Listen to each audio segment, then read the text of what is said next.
Good evening, everybody. I'm coming on here in support of all the domestic violence victims out there and how you will become a survivor and have the freedom from this. The first step is to leave, as scary as that is.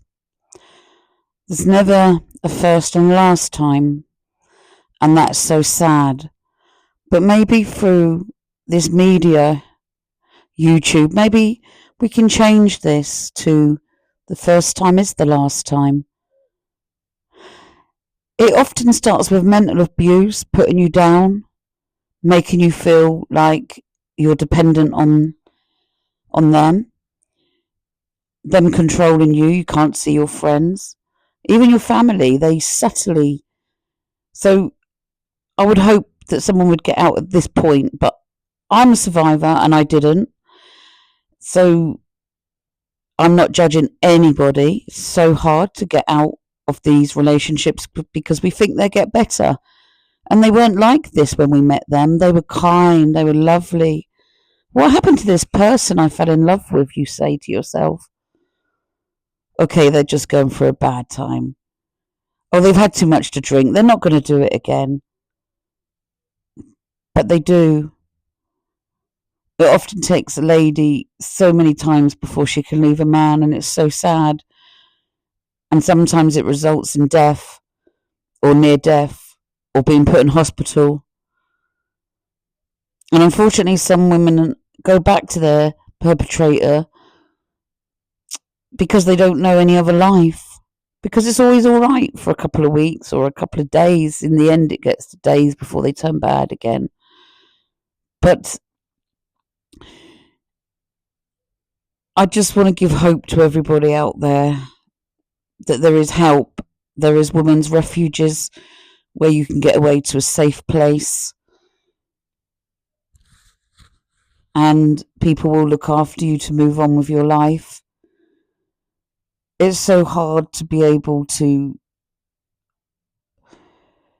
think that law enforcement will do anything, but they were good with mine. I was shocked, and for the same reason I wasn't going to report it, because I thought that they wouldn't do anything and then my situation would become worse with him.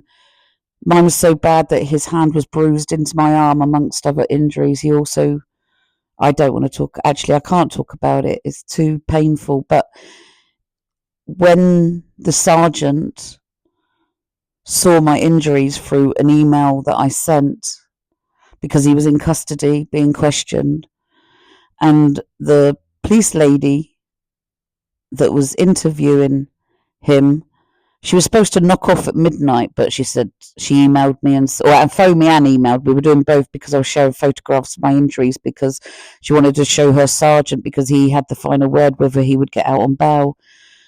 And she said if he got out, he would kill me. So she wanted to put it past her sergeant. My injuries were very bad, and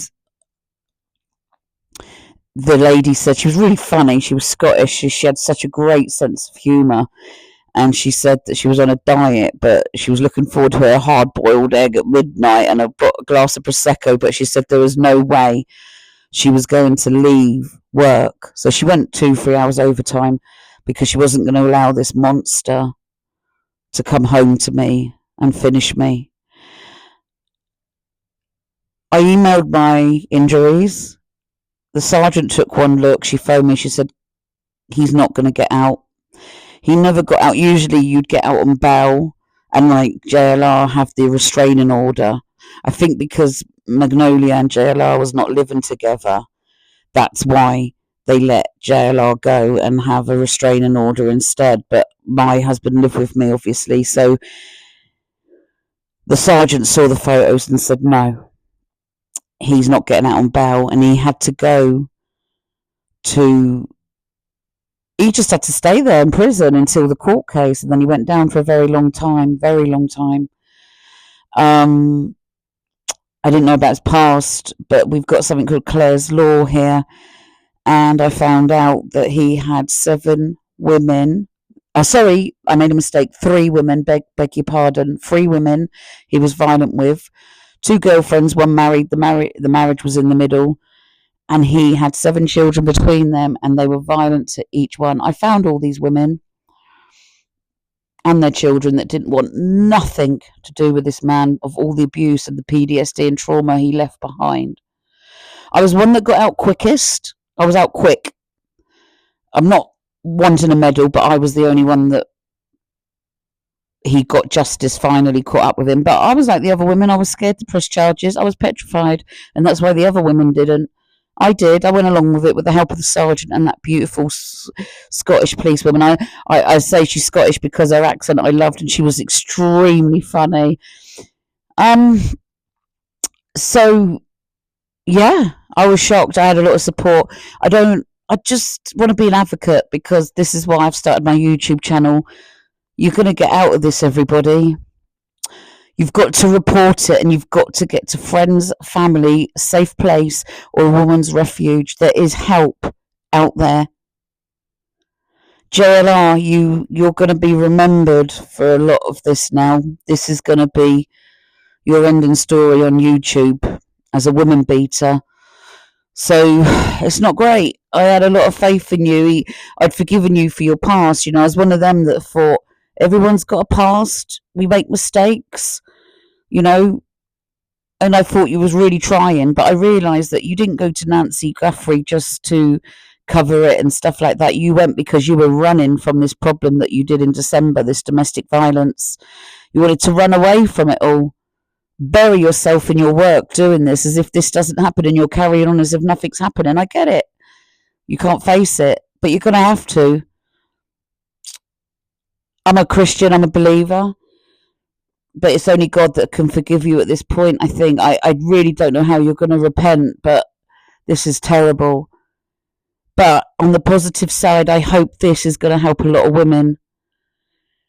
Claire was a lady that lost her life through domestic violence. I'm hoping that this is going to bring Magnolia's law in America for all survivors of domestic violence and all victims that are going through it presently. I pray you come out the other end and survive this. God love you all, and please seek the help. There is help out there. God bless you.